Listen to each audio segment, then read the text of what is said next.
boa tarde, boa noite para você que está aqui me dando o privilégio de ter a sua companhia para assistir mais um episódio do nosso Cristocast. Eu estou muito feliz com a convidada que eu trouxe hoje, muito emocionada, uma menina linda, internacional, mas acima de tudo que vive de uma forma muito bonita a palavra de Deus. Então, trouxe aqui a Rebeca Batista, que vai contar para a gente. Ela mora em Portugal, não é isso? Lá em Lisboa, né? E vive numa família missionária que foi há 15 anos para Portugal. E a Rebeca tinha 11 anos. Daqui a pouquinho ela vai contar com mais detalhes essa história toda, de como foi o início, né, da missão lá de sair daqui de Belém, de Castanhal, não foi? No caso, sim. No caso de Castanhal, para poder ir para lá em missão, levando a palavra de Deus, evangelizando. E hoje a Rebeca é uma das líderes de um movimento jovem lá da igreja, não é isso? Da Igreja Quadrangular. Igreja do Evangelho Quadrangular. Isso.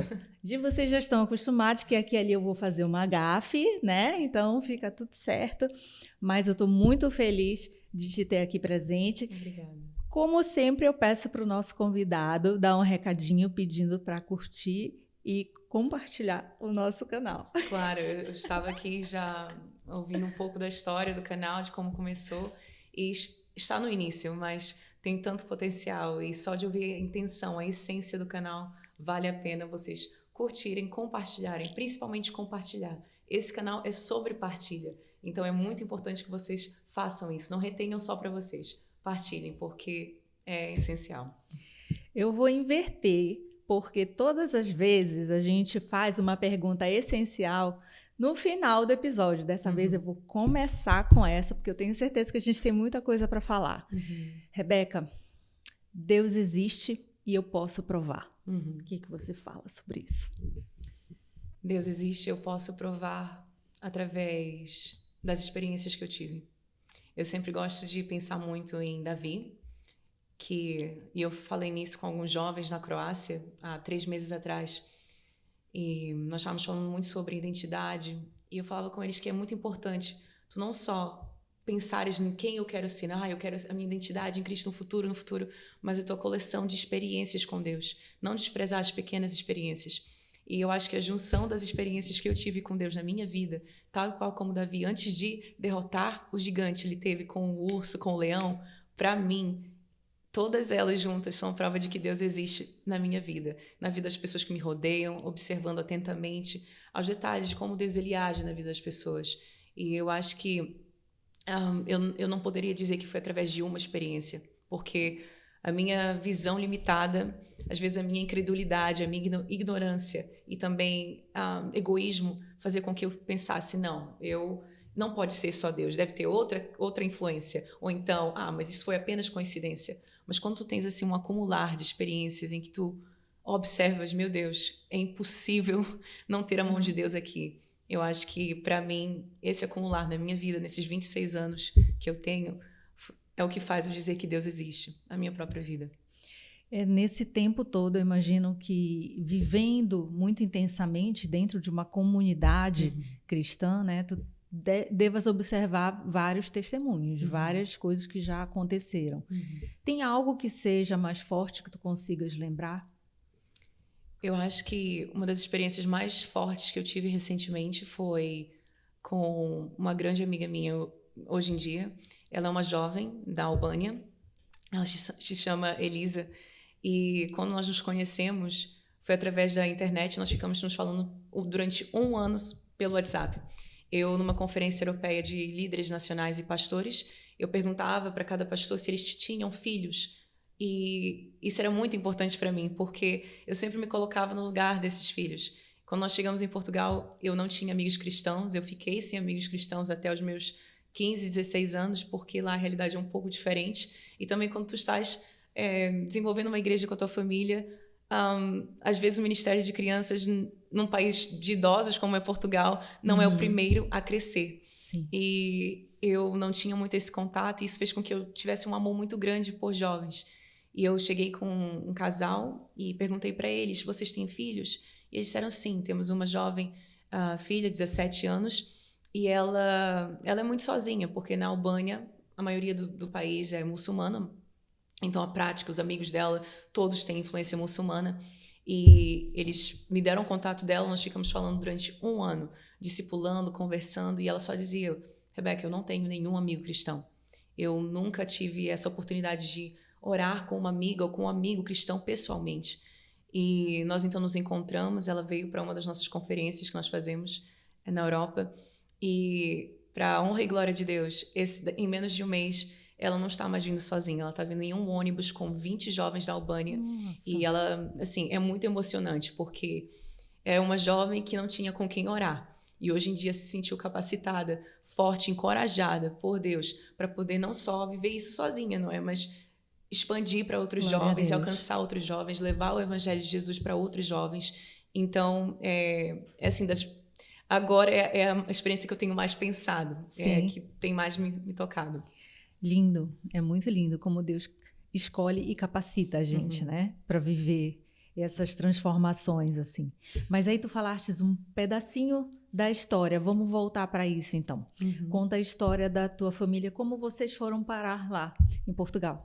É muito interessante porque Portugal sempre foi assim tema de conversa na nossa família, porque a família por parte da minha mãe tem um histórico português. A minha avó esteve em Portugal, o meu bisavô era português, então a minha família tinha essa origem. Mas o meu pai, ele sempre teve uma veia muito desafiadora, e o meu pai, ele sempre quis...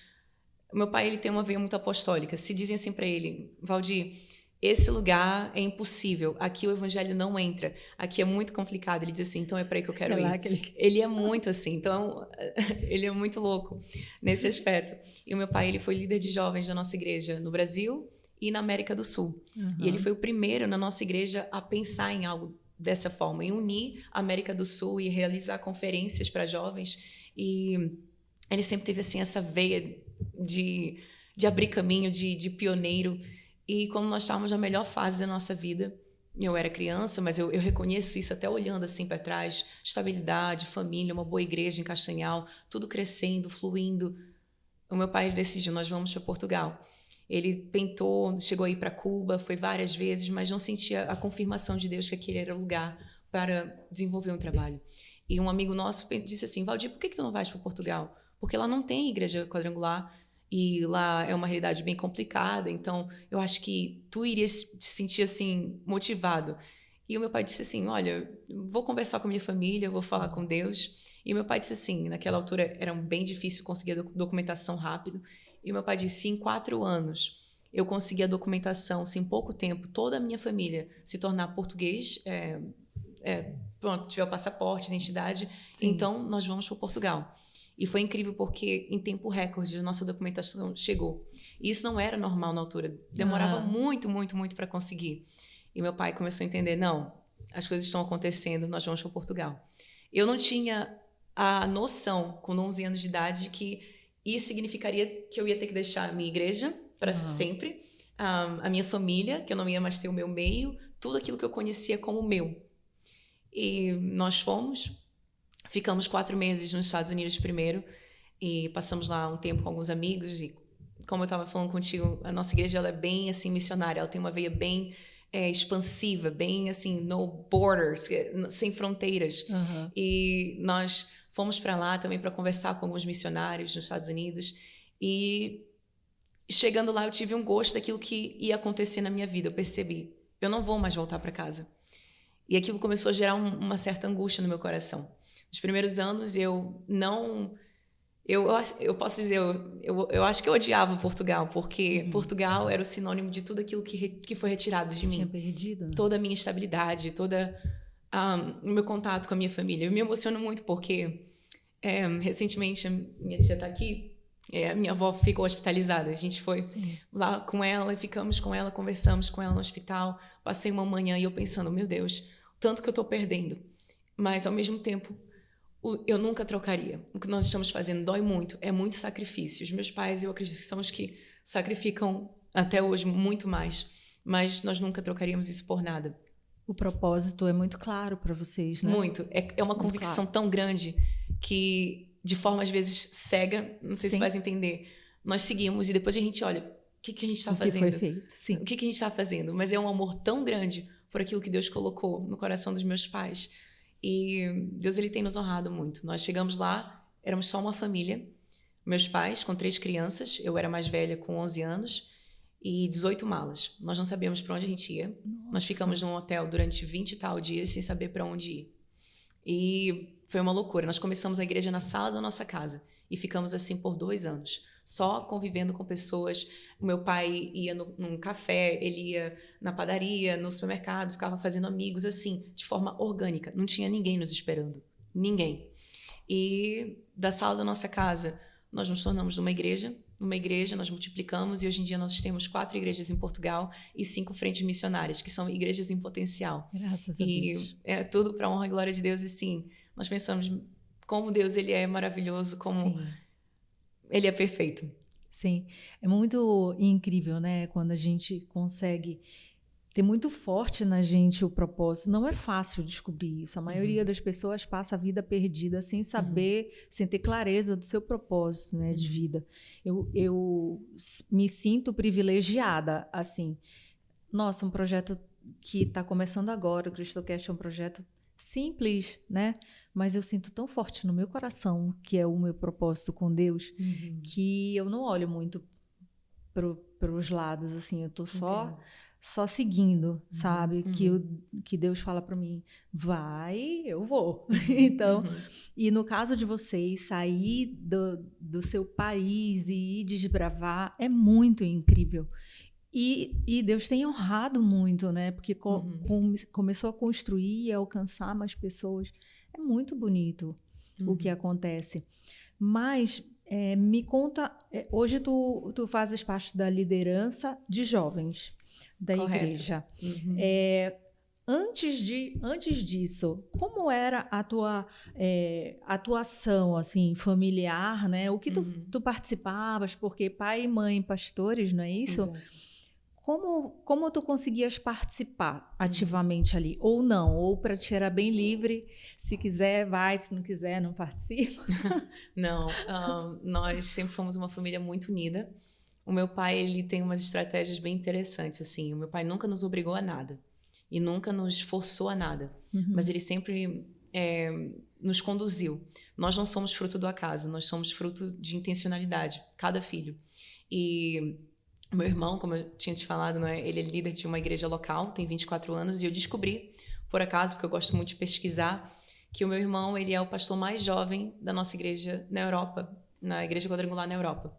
Isso me deixa vaidosa, no sentido de que é o meu irmão, mas também me deixa muito triste, porque se ele é o único, quer dizer que não tem outros jovens que acreditem no ministério, que queiram se doar para um ministério, uma igreja local.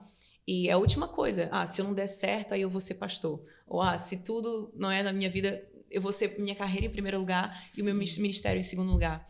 E os meus pais, eles sempre foram exemplos vivos dentro de casa, de que o ministério, ele vinha em primeiro lugar, não por uma obrigação, mas pelo um chamado. Então, nós, hoje em dia, estarmos envolvidos em ministério, em áreas diferentes, eu acredito que foi muita influência dos nossos pais por nós vermos a forma como eles, de forma apaixonada, sempre seguiram isso e viveram isso. É como se, imagina, tua mãe, ela faz algo muito bom durante a vida toda e tu diz assim, não tem como eu querer outra coisa. Se isso funcionou tão bem para ela, eu quero seguir também, eu quero viver isso. E ser filho de pastor é uma coisa muito interessante, porque são os teus pastores e ao mesmo tempo são os teus pais. Sim. Ou seja, tu sabes de todas as imperfeições, tu vês os teus pais pregando e depois vão brigar contigo porque tu não lavou a louça. Então, às vezes é um relacionamento bem interessante, porque não é perfeito, mas eu sempre digo, eu louvo a Deus, porque o meu pai e minha mãe, eles não são perfeitos, mas são pessoas íntegras. E eu acredito que a integridade deles, a forma como eles sempre viveram o verdadeiro evangelho dentro e fora da igreja, na nossa mesa da nossa casa e lá fora, foi o que me fez querer sempre estar presente.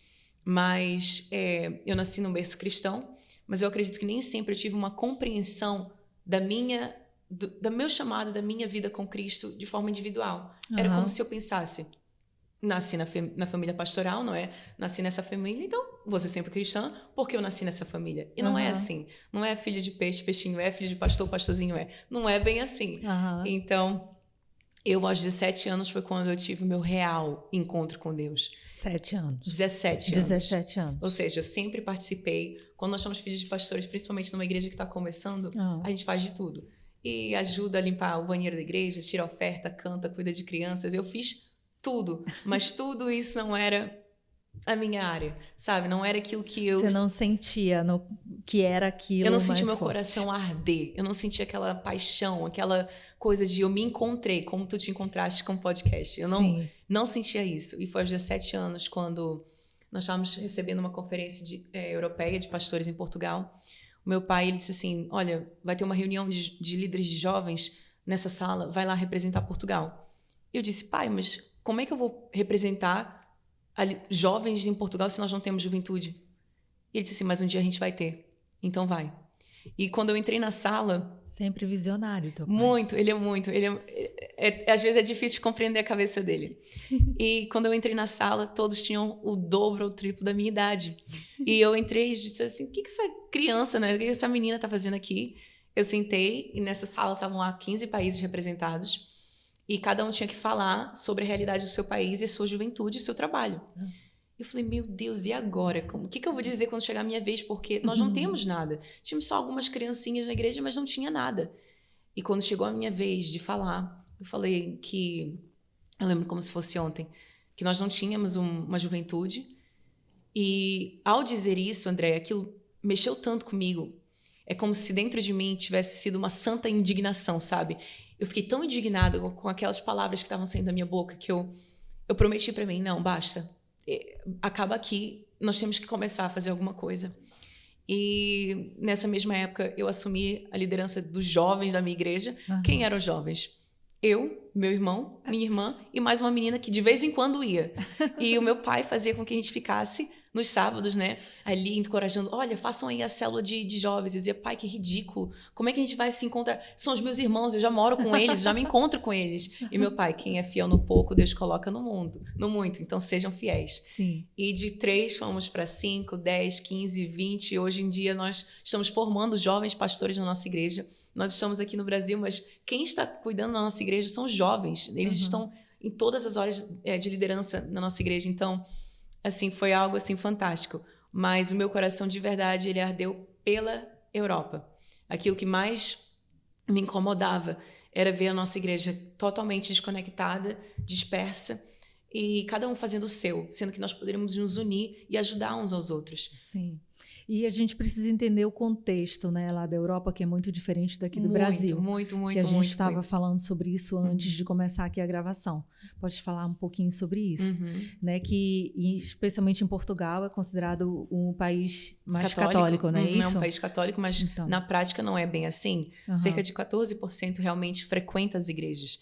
E mesmo eu, evangélica, quem me dera, e meu pai sempre fala isso, quem dera que Portugal fosse mais católico, porque isso nos daria até brecha para nós conversarmos mais com as pessoas. Sim. Eu tenho que falar com jovens, às vezes, e recebo mensagens no Instagram de meninas que me perguntam, Rebeca, podemos conversar? Eu não sei o que é Trindade, ou eu não sei quem é Espírito Santo.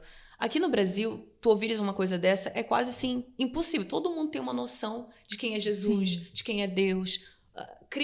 Uma criança que nasce e cresce ouvindo Deus abençoe, durma com Deus. Lá nós não temos nem o básico, nem o mínimo. É algo assim muito diferente mesmo. Temos o tradicionalismo, não é católico, e as pessoas lá são tradicionalmente cristãs, ou seja, eu sou católica porque o meu avô é. Ou não praticante, é como eles dizem, não praticante. Eu sempre brinco com eles, então também sou engenheira não praticante.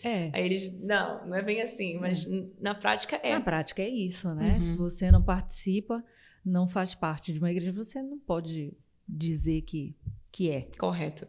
E no meio evangélico, aconteceu que muitas igrejas do Brasil foram para Portugal e tiveram uma época assim muito boa, em que o português ele estava aberto para isso, ele tinha curiosidade, ele estava suscetível para conhecer, só que muito assim do nome da igreja evangélica foi manchado, maus testemunhos, coisas assim horríveis que até hoje passam na televisão portuguesa, Então, isso tudo fez com que o português se fechasse muito para a opção, não é, de frequentar uma igreja evangélica.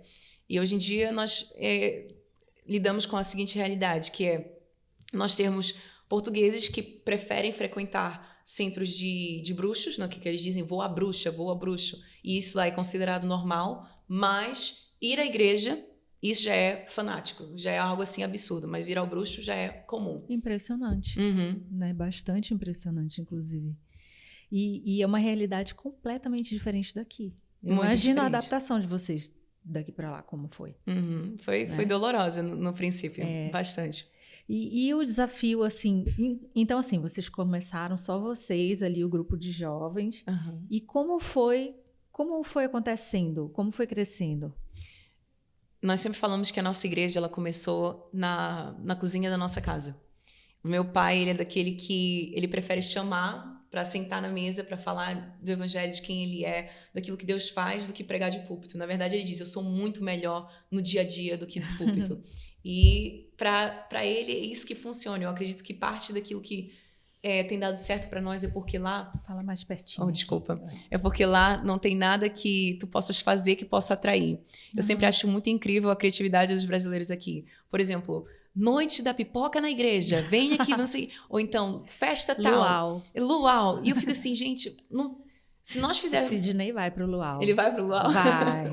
E eu fico pensando, meu Deus, se nós fizermos alguma coisa lá desse gênero, aí que ninguém vai entrar mesmo. Porque tu pode colocar a placa mais linda que for. Não, as pessoas não entram nas igrejas.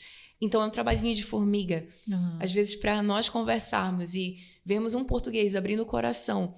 demora 3, 4, 5 anos. Mas também quando acontece, eu sinto que é muito genuíno. Em comparação aos brasileiros, na nossa igreja nós temos brasileiros, portugueses, angolanos, venezuelanos e suíço, né, que é a minha melhor amiga. Então nós temos muitas nacionalidades. E uma das coisas que a gente vê é que o povo brasileiro é muito caloroso. Ele é o primeiro, né, a dizer assim, conte comigo e tudo, estamos juntos e tal, aquela coisa. E o português não, ele é distante, não é? Ele... No primeiro, né? Quem vai entregar seu coração a Deus? O brasileiro logo já tá lá na ponta. Eis-me aqui, sou eu, Senhor Jesus, estás falando comigo e tal. É muita emoção. O português não, ele é mais racional. Então ele fica no canto dele, até mesmo para fazer amizades, ele é meio assim, né? Demora. Mas uma coisa interessante que nós temos observado, quando ele toma a decisão, ele vai até o fim. Ele dificilmente há aquele conceito de desviar, que nós vemos muito aqui. Nós, por experiência, às vezes os brasileiros são os mais fáceis, não é, de se abrir, mas tem mais dificuldade em manter a constância. Em permanecer. Então, isso é algo que nós observamos muito lá. E ter uma igreja, não é, que seja também... para diferentes nacionalidades, às vezes é também um desafio, porque os mesmos métodos que nós aplicávamos aqui, usávamos aqui no Brasil, digo, nós como família, mas era mais os meus pais, claro que eu era uma criança, mas os métodos que os meus pais se utilizavam no Brasil não servem para Portugal. Sim, e às vezes eu converso com alguns pastores aqui, eles dizem assim, Rebeca, faça uma noite profética que isso, aquilo, outro, e faça essa técnica e tal... E eu digo, são ideias maravilhosas, mas o português ele não responde do mesmo jeito. A cultura é diferente, a mentalidade é diferente, o jeito é diferente. Então, isso tudo nós tivemos que observar, aprender, estudar, para que nós também não nos frustrássemos. O evangelho ele tem que ser inteligente. Sim. É uma coisa que eu penso muito, assim, especialmente sobre o jovem, né? Porque eu imagino que também a cultura do jovem lá seja diferente daqui. Mas... jovem é jovem. Então, assim, tem aquele momento de dúvida, tem um momento de nem se conhecer ainda muito bem, mas já achar que se conhece, que sabe tudo, né? Que é independente, que não precisa de ninguém. Eu imagino que isso seja o padrão. O resto vai dependendo ali do cenário, do ambiente que ele convive, né? Esses questionamentos são algo que tu consegues verificar, assim, que é o que o jovem busca na igreja, lá em Portugal? Se conhecer ou fazer parte de algo? Como funciona essa busca do jovem pela igreja? Eu acho que eles não buscam porque às vezes lá eles nem sentem que a igreja é uma opção. Por exemplo, aqui se alguém está com problema, não é? A pessoa já pensa assim, não, eu vou na igreja, independentemente de qual, mas eu vou na igreja, pode me ajudar. Lá não há nem esse pensamento de que a igreja pode me ajudar, porque a igreja é um meio social, não é um lugar de transformação. Então, Entendo. até tu mudares isso, é muito complicado. Sim. Então, por exemplo, como é que nós atraímos jovens e como é que nós falamos de Jesus e da nossa vida com Deus, nosso estilo de vida cristão? Demonstrando e vivendo isso na prática, expondo isso. Eu sempre digo e gosto de falar muito nas minhas redes sociais da forma simples como eu vivo o evangelho. E aconteceu até uma coisa interessante comigo recentemente, que uma influencer, lá em Portugal, que ela é bem assim famosa e muitos patrocinadores e tudo, ela colocou nos stories dela se alguém conhecia uma igreja, um grupo bíblico cristão que pudesse recomendar.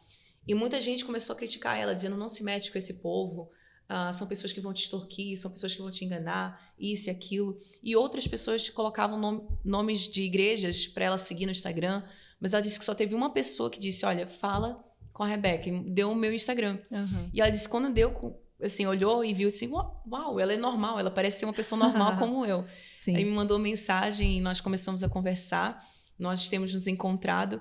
Ela disse assim, Rebeca, o que mais me chama a atenção é que é algo acessível. Eu tenho tantos questionamentos. Deus tem falado comigo no meu íntimo. E, na verdade, ela começou a se questionar sobre o cristianismo através da política. Porque a nossa realidade em Portugal é de uma realidade bem longe da moral cristã. Não é? Nosso país é socialista. Ele é contra, na verdade, nossos princípios e valores Sim. cristãos. Então, ela começou a se questionar sobre muita coisa. Teve um filho recentemente e disse assim, não pode ser só isso. E queria alguém para conversar. Ela não pensou na igreja, ela pensou, quem é que pode me falar sobre isso? Ela pensou em uma pessoa. Sim, ou então uma resposta. Uma resposta. E ela contando para mim, eu fiquei, meu Deus, como é possível? Isso no Brasil raramente aconteceria. Ela nunca entrou numa igreja na vida dela, não tem nenhum familiar cristão e nunca teve nenhum amigo cristão. Aqui é muito difícil disso acontecer. Muito difícil, porque uma pessoa ou outra tu pode não ser, mas tu vai conhecer o teu primo, o teu tio, alguém.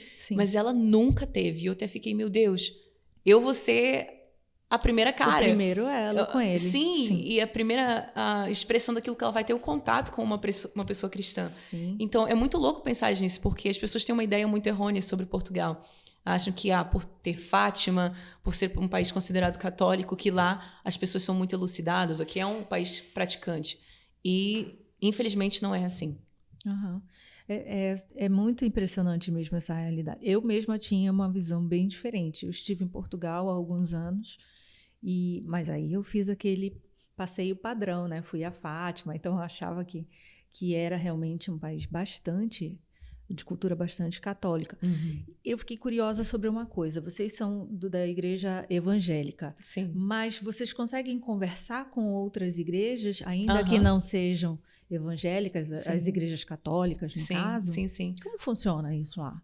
Eu acredito que é muito da mentalidade do meu pai, da visão dele e também da nossa família. O meu marido, nós casamos há 5 meses atrás, Sim. Então tudo é muito novo para mim, mas nós nos conhecemos há 10 anos atrás e ele veio de uma família católica. E eu dou graças a Deus por isso, porque quando nós nos conhecemos, a moral dele, o nosso estilo de vida podia ser diferente, mas a moral, os princípios, os valores estavam todos lá. Sim. E nós sempre fomos assim muito abertos, já desde aqui do Brasil, nossa relação eu estudava numa escola cristã católica, o Colégio Sagrado Coração de Jesus. Sim. E os meus natais eram passados no convento com as freiras. E o meu pai, líder de uma igreja evangélica. No aniversário do meu pai, eu nunca esqueço disso. As freiras, elas entravam na nossa igreja evangélica para poder homenagear o meu pai. Porque elas sentiam que havia ali um laço de irmandade. Sim. Que ultrapassava todas as barreiras que muitas pessoas às vezes veem, não é? É tua igreja, minha, nós não temos nada em comum. Não, nós sempre nos vivemos como irmãos. E em Portugal, eu acabo tendo mais proximidade com pessoas de outras igrejas evangélicas e não tanto da católica, porque as outras igrejas evangélicas acabam sendo mais ativas, fazem mais trabalho para jovens, então se encontram mais e têm uma vida muito mais ativa. Como eu disse, às vezes os meus amigos católicos, eles são aqueles que vão na igreja 1, 2 vezes por ano, ou então fizeram a catequese, mas depois já abandonaram. E não tem essa vida ativa. Então, eu não consigo muito colaborar com eles ou então fazer parcerias com eles e trabalhos, porque eles não têm esses trabalhos assim que possam alinhar com outros. Não sei se tu me entende. Sim, é a questão de permanecer, né? Lá. Mas, sabe, eu vejo isso assim muito também no católico aqui. Tem muito católico que é católico só no Círio de Nazaré, em outubro, no Natal, aí é católico, mas não tem... Tem muito assim, falando de uma forma muito simples, tem aquele católico que tem a Bíblia aberta no Salmo, mas que não lê a palavra, né? Tem o católico que vai à missa, mas não se interessa depois de se aprofundar, de ter realmente um relacionamento com Deus, porque isso faz a diferença. É isso. É isso que nos faz verdadeiramente cristãos. É isso. E eu posso te dizer o seguinte, mais ainda, eu sou católica desde que nasci, acho, e desde antes, posso falar assim, né? Porque meus pais são católicos, mas durante um tempo na minha vida, eu achava que eu não precisava da igreja. Eu achava que o meu papo era direto, sabe? Eu e Deus, Deus e eu e tudo. Eu não entendia muita coisa ou achava que não era importante. Eu achava que confessar com um padre não era importante. Eu achava que eu não precisava ir sempre à missa. Não preciso ir, não preciso fazer parte. Mas fazer parte é muito importante. É muito importante. O meu pai, ele costuma dizer que através da oração nós ganhamos intimidade com Deus. Sim. Através da palavra, da leitura, nós ganhamos conhecimento sobre o caráter de Deus. E através da igreja, da comunidade, desse envolvimento, nós ganhamos crescimento. Isso. Não tem como tu cresceres fora de uma comunidade. Não tem como tu cresceres longe da igreja. Então, eu acho isso fundamental. Vou compartilhar contigo uma coisa pessoal, assim, que tem a ver com o CristoCast, né? Durante a pandemia foi quando começou essa minha inquietação no coração. Por conta de situações que eu passei, enfrentei um deserto, já disse que vai ter um programa só meu, ninguém se mete, que eu vou contar as coisas, mas hoje, assim, o que eu vejo que importa é que todo esse caminho que eu passei foi o que me trouxe até aqui, né? Então, eu avalio, assim, que quando eu estava lá naquela situação de sofrimento, muito difícil, de solidão, inclusive, porque foi bem na pandemia e ninguém saía e era tudo muito difícil da gente encontrar outras pessoas que estivessem disponíveis. Eu não encontrei, assim, estou falando por experiência muito pessoal, tive dificuldade, sim, de encontrar na minha igreja o acolhimento que eu estava precisando. O ensino que eu estava precisando. Porque quando eu entendi que era só Deus ali que ia me recuperar, que Ele estava pegando na minha mão e me ajudando a atravessar aquele deserto, quando eu entendi aquilo ali e eu realmente me entreguei, me aprofundei, a gente fica com uma sede louca da palavra, de entender, de se aproximar. E naquele momento, talvez por conta da pandemia mesmo, eu não encontrei na minha igreja. Mas eu tenho muitos amigos, assim, e esses amigos foram me recomendando aqui e ali. E são pessoas de outras igrejas também. Eu tive, depois desse momento, um acolhimento na minha igreja, numa comunidade católica. Mas antes disso, eu lia, assistia muita coisa na internet, por exemplo, da Igreja Batista. E foi aonde eu comecei a estudar mesmo as coisas, porque eu não estava encontrando outro lugar, mas eu queria muito, sabe? E a Igreja Batista nisso é referência, eu acredito. E eu virei assim uma apaixonada por estudar a palavra, por conta da Igreja Batista. Sou muito grata. É o dom, eu acredito, é o dom dessa igreja. Eles têm um dom, assim, de ensino muito forte. Sim. É uma característica muito forte deles. Eu sou muito grata. E tanto que quando eu comecei a amadurecer o projeto do CristoCast, eu fiquei um pouquinho em crise. Porque daí eu fiquei assim, eu quero fazer esse projeto cristão e tudo. Aí o pessoal da minha igreja dizia assim, ele é católico, né? Eu dizia, não vai ser só... Não estou pensando em uma igreja específica, porque quando eu precisei, Deus veio para mim de vários lugares. Interessante. Não foi só de uma. A minha igreja depois também me acolheu, me mostrou um caminho, sabe? Mas naquele momento foi em outro lugar, foi em outra igreja. E assim, eu amo a minha igreja, amo do fundo do meu coração. Mas naquele momento, Deus falou comigo, não foi na minha igreja. E hoje eu entendo por quê. Porque eu sinto que o Cristocast não era para ser de uma igreja. O Cristocast, por isso também ele tem esse nome. Ele entende que todos nós somos cristãos, todos nós somos filhos de Deus. E que a gente precisa estar unido para dar testemunho sobre ele.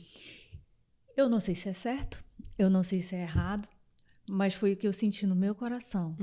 Então, quando a mensagem de Deus veio para mim, foi dessa forma. E eu sou obediente, aprendi a ser obediente a Deus. Eu não podia fazer diferente disso. Eu sei que eu tive amigos que ficaram chateados porque achavam que esse projeto tinha que ser de uma igreja específica. Mas não pode ser, porque não foi assim que mandou no meu coração, sabe? E eu entendo, sim, que... Por isso eu te perguntei como é o contato de vocês com as outras igrejas, porque eu acredito, sim, que cada um tem o que aprender com a outra. É isso mesmo. E principalmente na nossa realidade lá, em que tudo é muito pequeno, muito tímido, as igrejas lá, os trabalhos, nós precisamos muito mais do que aqui, assim. Eu acho que é gritante a necessidade de união. Mas, infelizmente, mesmo assim, ainda tem aquela mentalidade. Se eu me unir àquela igreja, eu vou estar perdendo membros, ou então vou estar contaminando, ou então... Pensamentos tão errôneos, assim, do meu ponto de vista. Eu só cresci por ter contato com pessoas de outras igrejas. Eu só aprendi. E no início era tudo que eu tinha, na verdade. Para olhar outras igrejas, observar. Eu tinha o meu culto, né, de domingo na minha, e à tarde eu ia visitar outras igrejas. E eu gostava muito de observar, de aprender, porque nós tínhamos acabado de chegar, estávamos ali, né? Acabado de chegar no sentido de que estávamos começando aquele projeto. E nós tínhamos que aprender com quem já estava lá, com quem já estava fazendo. Então, para nós, pensar dessa forma foi muito bom. E o meu pai, ele sempre tratou disso com muita leveza. Os grandes amigos portugueses do meu pai são católicos. E nesse caso, eles são praticantes. E eles tanto, assim, reconhecem a autoridade do meu pai, e por ser um líder religioso, por ser um pastor, e é tão bonita a relação deles. E o meu pai também permite que eles expressam e sejam quem eles são na fé deles. Sim. E essa troca, ela é maravilhosa. Mas, no meu caso, que eu trabalho com a juventude europeia, que esse atualmente é o meu chamado. Eu digo atualmente porque eu não sei onde é que eu vou estar daqui a 10, 15 anos. Sim. Então, assim, eu não gosto de limitar. Deus, tu sabes o que tu queres fazer. Mas, quando já vais para a Espanha, a realidade é outra. Aí entra na França, é outra. Vai subindo. Sim. Dinamarca, já estive 12 vezes, é completamente diferente de Portugal.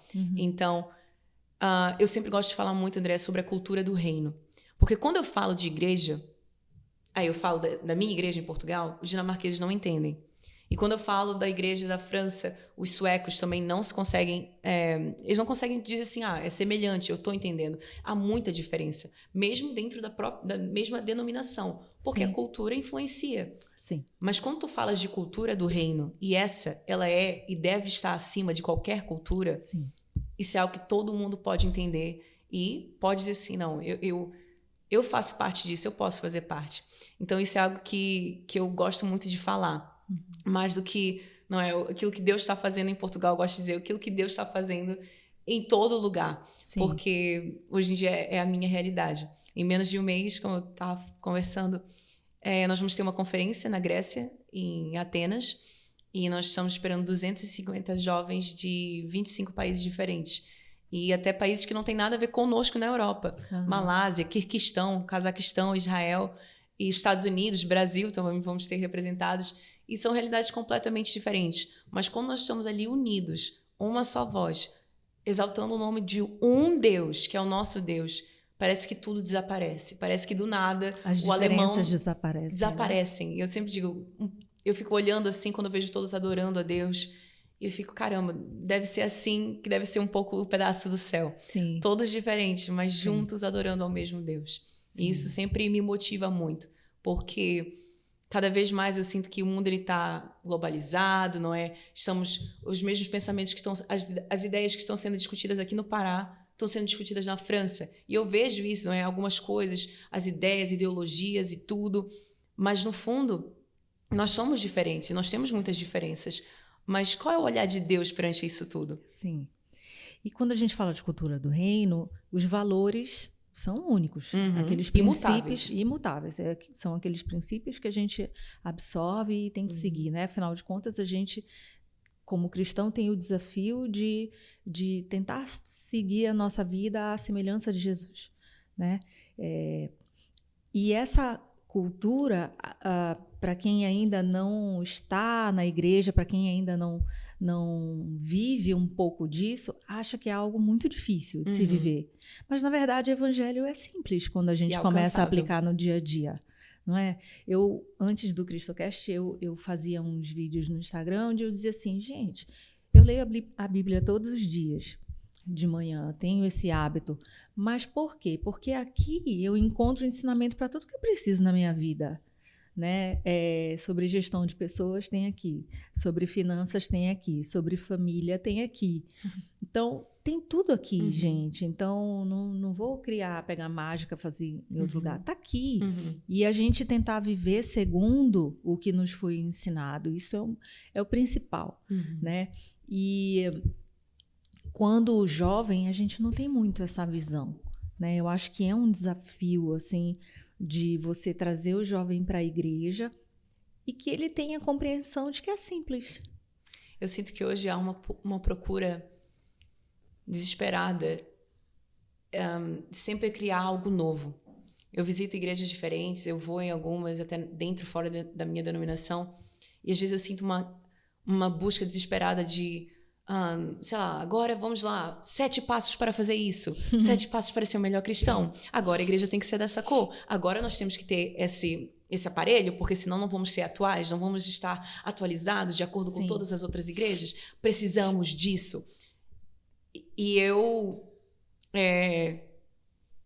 lidando com realidades diferentes, por exemplo, países como Macedônia, Bósnia, que são países muito pobres no leste europeu e que eles não têm igrejas assim, eles não têm condições de ter mega igrejas como nós temos aqui, com a qualidade. Eu sei que aqui também nós temos desde as mais pobres até as mais, enfim, fortunadas, posso assim dizer, mas lá é muito difícil para essas igrejas que são tímidas e pequenas tu falares sobre essas coisas. E lá, quando nós começamos do zero, eu acho que começar do zero e não depender de um edifício, de um lugar, fez com que nós voltássemos para a raiz. A palavra de Deus, oração, o convívio com os irmãos, o simples, ele é o essencial. O essencial. E às vezes nós estamos nessa busca incansável por isso, por aquilo, esse evento, esse cantor, aquilo outro, para preencher, para poder dar respostas. Ou então, como dizem para mim, Rebeca, nós precisamos fazer isso para atrair. Não, Jesus ele é a maior atração. Ele vai sempre ser a maior atração. O evangelho é a maior atração. Então, não é que eu seja contra, mas eu sempre digo, eu sou meio idosa nessas coisas. Assim, eu digo, sou jovem, mas sou um pouco tradicional nessas coisas, porque nunca vai sair de moda ou nunca vai ser antiquado o evangelho. Ele é atual, ele sempre vai ser e ele deve sempre ser a maior atração. Eu tenho essa preocupação também sobre enfeitar demais o mensageiro e que isso se sobreponha à mensagem. Totalmente. Eu tenho essa preocupação, inclusive aqui. Eu estou sempre com a mesma roupa, não é que eu não tenho outra, tá, gente? Eu estou sempre... Porque eu realmente não tenho expectativa de eu ser mais do que a mensagem que eu quero trazer. Eu quero que a mensagem seja do meu convidado, sabe? Eu quero que o meu convidado venha dar testemunho seja o principal de tudo. Eu só estou aqui exercendo o meu chamado. Uma pequena fração. Eu estou fazendo a minha parte só. mas eu não tenho expectativa de ser maior do que nada. Sim. E é bom nós termos essa preocupação, porque eu penso assim, no dia que tu não deres mais esse estímulo pro jovem, digamos, que é o meu caso, é o que é o que Deus colocou na minha vida, no meu coração para servir, são os jovens. O dia que tu não deres mais esse estímulo, ele vai dizer, então, e acabou, e agora? Sempre fui convidado para noite da pipoca, e agora que não tem mais pipoca? E agora? O que mais vocês vão me oferecer? E Jesus, ele é suficiente, o evangelho, ele é suficiente. Nós podemos fazer coisas, claro, e é bom que sejamos criativos e possamos exercer a nossa criatividade, mas eu acho que nós temos que ter muito cuidado para não sobrepor, não ofuscar aquilo que é realmente importante. E quanto a isso, eu sempre busco não perder nunca o equilíbrio. E lá na Europa, às vezes quando tem alguns jovens que dizem assim, vamos fazer isso, vamos fazer aquilo, e eu pergunto, por quê? E eles, por que todo mundo está fazendo? Eu disse, mas por que todo mundo está fazendo? Por que nós temos que fazer? De que forma isso vai alcançar outros jovens? Isso vai falar de que forma para os jovens? Vai atingir os jovens, o coração deles de que maneira? Aí param. Eu não tinha pensado nisso. Eu disse assim, então vamos pensar juntos. Nós temos que nos questionar. Sim. Eu visualizo muito, assim, tem muitas igrejas aqui, vou falar daqui da nossa cidade, que as missas são verdadeiros shows, né? E eu não sei até onde isso atrapalha, na verdade, a tua conexão verdadeira com Deus. A verdadeira, né? Porque você ir ali, ouvir uma música pulsante, viver aquele momento ali, você sai extasiado, mas e no dia seguinte, que você está na sua casa, acabou de acordar, não tem aquilo ali, sabe? Gera uma dependência. Sim, e é por isso que eu acho assim, importante da gente falar que o evangelho ele tá nas coisas simples do dia a dia. Eu falo muito para minha filha, assim, por exemplo, ela vê um bichinho na rua diferente, uma lagartinha diferente. Filha, olha só como é diferente essa lagartinha aqui, olha as cores dela. Nossa, olha só como Deus é detalhista. Olha como ele pintou essa lagarta aqui diferente de todas as outras, sabe? Então, outro dia a gente estava passeando lá e tinha um local assim, só vários mato, mas não era mato bonito, era matinho mesmo, mato de rua, esses matos de rua. E tava o orvalho. E a gotinha equilibrada exatamente em cima de cada folha. Muito bonitinho, assim, a gota. E a gente parou para observar. Falei, filha, dá uma olhada mais de perto. Como é que a gota fica equilibrada ali, sem escorrer, sem cair? Aí ela olhou, ela falou assim, mãe, tem reflexo. Falei, tem. Deus não é perfeito? Olha como ele faz. Você tem que estar disposto a enxergar Deus nessas pequenas coisas também. Então, para mim, o evangelho é visto no dia a dia. Lá em casa tem um quadro, virou um quadro, na verdade, mas ele era um pedaço de vidro, assim, que eu pintei. Eu acho que eu devia ter a idade da minha filha, não tenho mais certeza. Minha mãe um dia vai tirar essa dúvida. Ficava com ela, inclusive, esse pedaço de vidro, que eu desenhei, eu pintei, escrevi com cola, aquela cola colorida, escrevi assim, Deus está em tudo e em todos. E desenhei uma florzinha. E dei para minha mãe. Então, ela guardou todos esses anos. E agora, na pandemia, por tudo que eu passei, ela falou, eu acho que isso aqui tem que estar contigo novamente. Então, tá lá na minha casa agora, mas é dela. E eu sempre acreditei nisso, assim, desde muito pequena, que Deus está na gente, nas pequenas coisas, sabe? E eu acho que é isso que a gente tem que levar, assim, de mensagem, né? O sobrenatural impressiona, mas no dia a dia mesmo a gente tem que ter o desafio de parar e observar. Uma das coisas que tem mais, assim, tocado no meu coração nesses últimos tempos tem sido o tema legado. Talvez porque eu casei recentemente, talvez porque eu sinto que agora eu estou vivendo a época mais intensa no meu ministério. Eu casei em setembro, a minha tia esteve no meu casamento comigo, a minha família foi daqui do Pará para lá, e foi, assim, inacreditável, um sonho. Mas em outubro, novembro, dezembro, janeiro, fevereiro, março, até abril, eu vou viajar todos os meses e tenho viajado. Eu não tenho quase parado em casa, e eu dou glória a Deus pela vida do meu marido, porque se não fosse por ele, eu acho que eu não estava assim também desempenhando como eu estou desempenhando. Ele é o meu primeiro incentivador. Ele é a primeira pessoa que diz assim, eu tô tão orgulhoso de ti, eu quero que cada vez mais Deus te use. Ele me leva e me vai buscar no aeroporto com uma alegria, com orgulho, e isso me motiva muito. E eu fico muito emocionada porque eu sempre falei, muito antes de estar casada, eu sempre falei muito de família. E ouvir te falar sobre família também é incrível, porque sempre que eu vejo assim, um cristão que é apaixonado por Deus, ele é apaixonado por família. E é impossível nós separarmos as duas coisas. Sim. Então, naturalmente, a gente acaba falando. E para mim, eu não tomo por garantida a família que eu tenho, o relacionamento que eu tenho com a minha família, a forma como nós vivemos o evangelho, como nós desempenhamos. E hoje em dia, o fato de ter a minha própria família com o Daniel.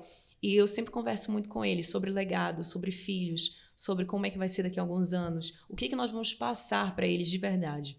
O mundo está cada vez mais louco, inconstante. Sim. Nós não sabemos o que vai ser. Nunca soubemos, mas a gente tinha previsões que às vezes pareciam mais certas, não é, do que agora. Agora está tão difícil em Portugal, na França, na Hungria, no Brasil, nos Estados Unidos, de fazer previsões, porque tudo está tão assim inconstante. Mas Deus é a nossa maior constância. E eu falava, Daniel, mais do que nunca nós temos que lutar, não é? Para que nós possamos passar para os nossos filhos aquilo que é o verdadeiro legado, que é uma vida com Deus e um evangelho íntegro. Sim. Aquilo que eu obtive do meu pai. 2 anos atrás, eu passei 3 meses aqui no Brasil, pregando em diversas igrejas. Fui para Cametá, Paragominas, Belém, Castanhal, Marituba, Nanindeua. E eu viajei por vários lugares e observando bastante. E eu nunca vou esquecer que numa tarde eu enviei uma mensagem de WhatsApp para o meu pai. O meu pai estava em Lisboa. Eu disse, pai, muito obrigado por tu nunca teres deixado para a gente, ou teres te matado, esforçado para deixar para a gente outra coisa a não ser o evangelho. Porque eu tenho amigos próximos que se perderam por causa de dinheiro, que se perderam por causa do ego, de conquistas pessoais, Sim. de cargos, do nome, que perderam tudo, de credibilidade, a percepção da vida por causa dessas coisas. Sim. E eu dizia, pai, obrigado por tu nunca teres te perdido com tudo isso e teres passado para nós o que é mais importante, que é o evangelho. E esse é o nosso maior legado.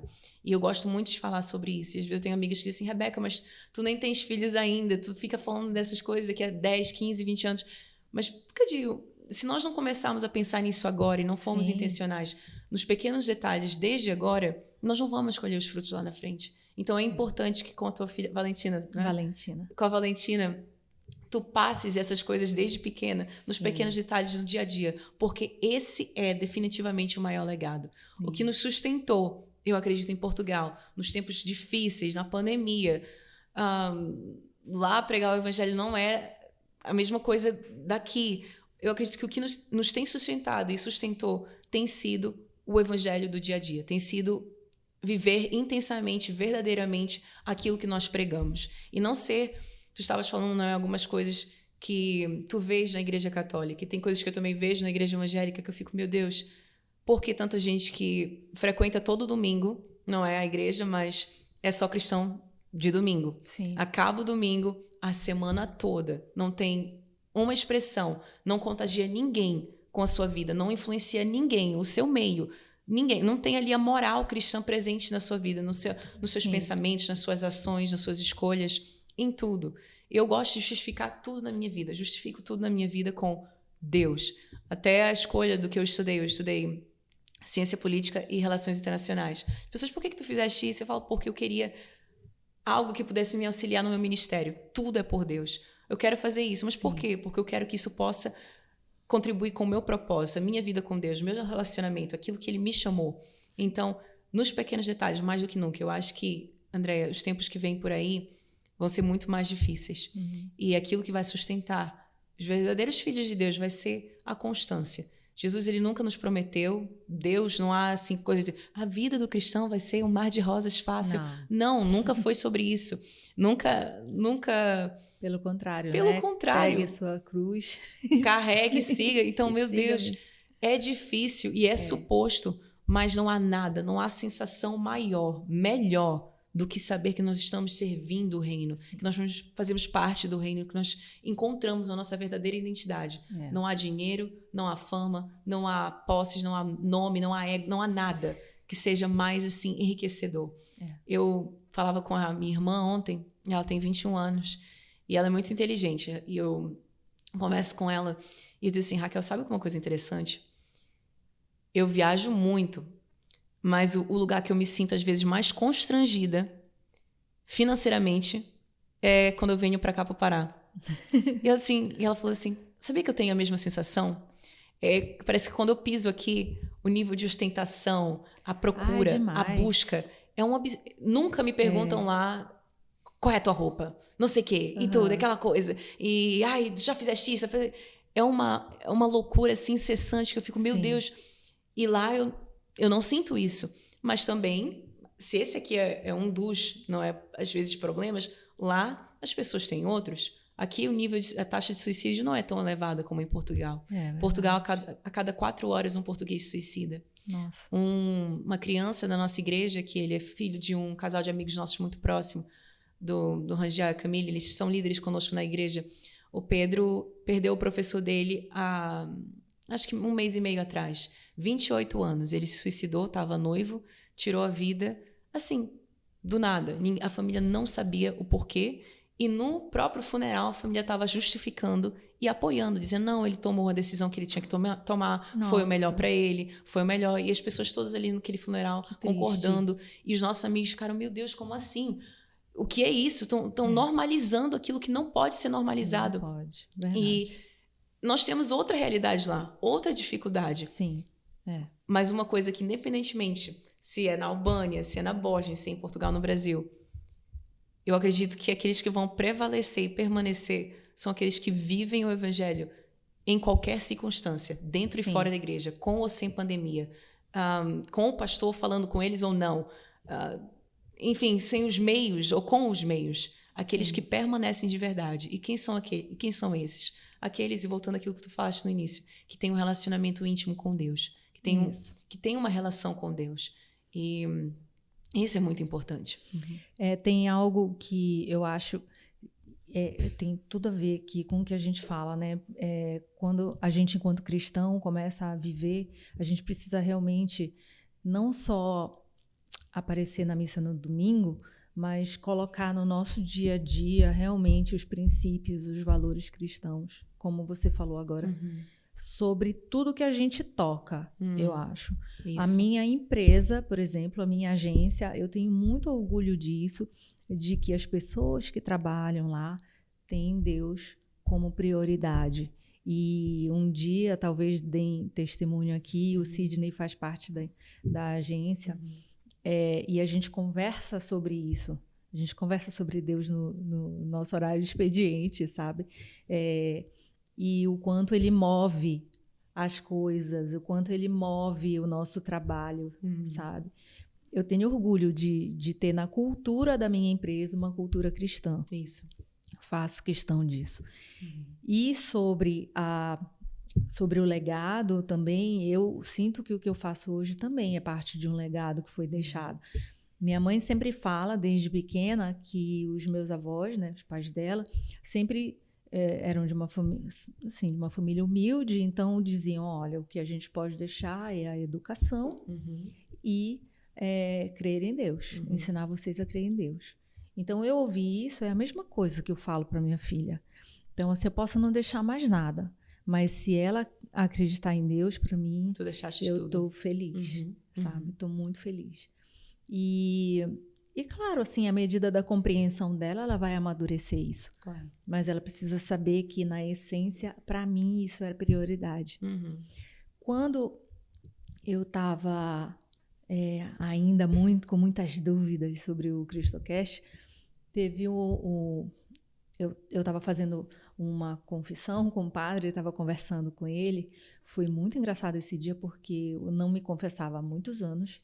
E eu falei para ele, fiquei por último e falei assim, padre, vai demorar. Hoje vai demorar. E aí, conversei muito, muito, muito com ele. E ele também é um padre que é muito leve, tem uma visão muito leve sobre as coisas, e eu falando, questionando, eu trabalho também com política, então, todos aqueles questionamentos sobre valores, Sim. sobre tanta coisa. Entendo. Eu falei, eu vou deixar tudo para trás, eu não aguento. E ele falou para mim assim, minha filha, existem muitos bons profissionais que trabalham para as coisas do mundo. Mas existem poucos bons profissionais que trabalham para as coisas de Deus. Não desista. Continue fazendo o que você está fazendo, que Deus vai colocar no seu caminho as pessoas, as coisas certas para que o seu projeto aconteça. Isso mesmo. E assim foi. Então, o essencial disso que eu vejo é o que trouxe até aqui, né? Acreditar que realmente eu precisava do conhecimento, não só do conhecimento profissional, mas especialmente do conhecimento interior, assim, de Deus, da minha fé, né, de aprofundar o meu relacionamento. Eu falo sempre, gente, eu não sei ensinar o evangelho. Eu talvez esteja evangelizando aqui, falando de Deus, de uma forma muito simples. Mas tu sabes viver o evangelho. Eu sei viver. Eu estou aprendendo a viver, né? E sabe de uma Porque coisa, ali Andréia? a gente erra um pouquinho. Mas esse é o mais difícil. Viver o evangelho é mais difícil. Falar é muito fácil. Ensinar, eu acredito que é fácil, sabe? Quando tu tens o dom, mas tu podes memorizar. Tu podes, com uma fala não é adequada, fluente, conquistar, atrair. Mas é o viver que eu acredito que realmente faz com que isso arde no coração de alguém, sabe? Meu Deus, como é que é possível? Como é que ela vive dessa forma? Por que ela faz essas escolhas? O que ela leva a viver desse jeito? Isso é o mais difícil. E é isso que em Portugal nós temos sempre priorizado. Porque lá é um país que nós temos, não é aparentemente tudo, algumas necessidades que, por exemplo, existem aqui no Pará, lá não existem. Pobreza extrema não existe lá, como existe aqui. Então, se eu fizer, por exemplo, tarde do lanchinho grátis para todo mundo, ninguém vai aparecer. Talvez se eu fizer aqui, em alguns certos bairros, em comunidades, vai aparecer muita gente, muitas crianças. Sim. Lá não. Então, meu pai sempre diz assim, nós somos cobrados aqui porque aquilo que nós temos, a única coisa que nós temos para oferecer e para atrair e para evangelizar é a nossa própria vida. Lá, até para nós evangelizarmos na rua, nós precisamos de autorização da prefeitura. Nós não podemos simplesmente aparecer na rua e fazer o que a gente bem quer. Nós precisamos de ter uma autorização para isso. Então, isso porque a gente já tentou, né? E deu errado em algumas coisas. Então, a gente aprendeu, né? Sim. Porque os métodos não são os mesmos. Nós estávamos falando no início que os princípios e valores, eles são imutáveis. Sim. E os métodos não. Eles podem ser diferentes. Mas os princípios e os valores, eles são imutáveis. Isso. E lá, aquilo que nós temos, na verdade, é a única coisa que nós temos, é o nosso testemunho. É o nosso testemunho, porque não tem nada que a gente possa fazer lá que funciona aqui, por exemplo, que possa atrair as pessoas lá. Não sei se tu me entendes. Sim, quando eu digo isso. Não há nada assim de estratégia, a igreja mais bonita, ou um telão, ou aquilo outro. Agora a nossa igreja vai ter fumacinha. Então, tipo assim, não tem nada que a gente faça porque o pessoal não vai. Nem para as igrejas mais belas, eles não vão. Quanto mais, não é, com essas invenções. Então, lá é o testemunho vivo. Por isso é que eu acho que tu fazes aquilo que é mais difícil, que é o viver no dia a dia. Ensinar, muitos ensinam. Mas viver, eu acho que está cada vez mais difícil. Tu ver as pessoas que não se consideram perfeitas, mas se consideram seguidores de Cristo. E o que é isso? É a cada dia acordar e dizer assim, eu acredito em Jesus, eu acredito no Espírito Santo, o Espírito Santo habita em mim, e eu, a cada dia, vou lutar, vou persistir, vou melhorar. Isso é muito difícil. Sim. Muito difícil. Ai, que mais pessoas tentem, né? Continuem tentando, Precisamos. Não deixem de tentar. Como eu comecei o programa de uma forma invertida, fazendo a pergunta final lá no início, agora eu vou fazer uma pergunta um pouquinho diferente para a gente começar a encerrar. Por que vale a pena crer? Essa é uma boa pergunta.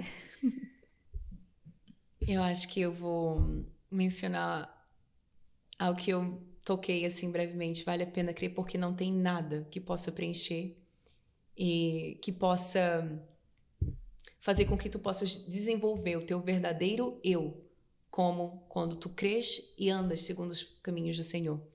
Eu acho que vale a pena crer porque os frutos na vida de quem crê são muito diferentes do que na vida de quem não crê.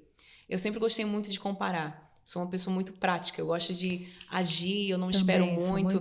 As pessoas dizem assim, olha, eu não sei bem. Eu falei, bora fazer e depois a gente pensa. Então, eu gosto muito de desbravar. E, assim, pensando nisso, por que vale a pena crer? Porque eu vejo, eu faço matemática na vida. Eu olho para a família de certas pessoas, comparo. O que fulano fez para ele ter essa família? O que fulano fez também aqui para ele ter essa família que eu não quero ter?